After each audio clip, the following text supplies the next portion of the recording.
నమస్తే, welcome to Chanakya news. నేను మీనాక్షి. కుటుంబంతో పాటు సంస్థలు కూడా పెద్దవే. ఒంటరి పక్షుల జీవితాన్ని నెట్టుకొస్తుంది. ఆమె కష్టాలు కనికరించడం లేదు. ప్రభుత్వం కనీసం పెన్షన్ కూడా ఇవ్వడం లేదు. కూతురికి పెళ్లి చేసింది. ఆ కూతురికి బాబు పుట్టాడు అనుకునే లోపే కూతురికి ఊపిరితిత్తుల సమస్య వెంటాడుతుంది. 4 లక్షలు పెడితే కానీ బాగు చేసుకోలేదు. దాత దయ వల్ల ఇంటి అద్దె లేదు. ఒక ట్రస్ట్ అండ వల్ల వారానికి సరిపడా సరుకులు ఇస్తున్నారు. సమస్యకు 4 లక్షలు ఎక్కడ నేనేం చేయను మొర్రో అంటూ కన్నీటి పర్యంతం అవుతుంది మహిళ. తన కూతురికి దాతలు దయతలిచి ఆపరేషన్ చేయిస్తారేమో అని ఎదురు చూస్తుంది.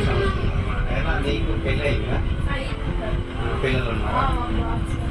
మరి ఎలా వాళ్ళ పరిస్థితి ఏంటి? మీకే వాళ్ళు ఏం చేయగలుగుతారు? అశోక్ అని నాకు హెల్ప్ చేసిన ఆయన కూడా ఆవిడ కూడా వర్షకాన్ని హెల్ప్ చేసి మొన్న హాస్పిటల్కి వెళ్ళేటప్పుడు ఖర్చు వాళ్ళే పెట్టుకున్నారు సార్. ఆమెకి మెడిసిన్ అన్ని విధాల ఛార్జీలతో సహా సేవన్న సాటి వాళ్ళే అశోక్ అనే వాళ్ళే చూసుకున్నారు. ఒక 4 లక్షలు చెప్పారా డాక్టర్? ఎంతవరకు అవుతుందమ్మా అని చెప్పారా? 4 లక్షలు ఎవరైనా దాకా సహాయం చేస్తే పాపకి క్యూర్ అయ్యి వాళ్ళ జీవితాలు బాగుంటాయి సార్. ఊపిరితిత్తులకి ఆపరేషన్ కాదు కానీ అవి ఏదో ఇంప్లిమెంట్ చేయడానికి ఏమో ఉంటాయంట కదా సార్. వాటి ద్వారా చేస్తానన్నారు. 4 లక్షలు అవి అవుతాయన్నారు. ఆపన్న హస్తం కోసం ఒక కుటుంబం ఆరాటం.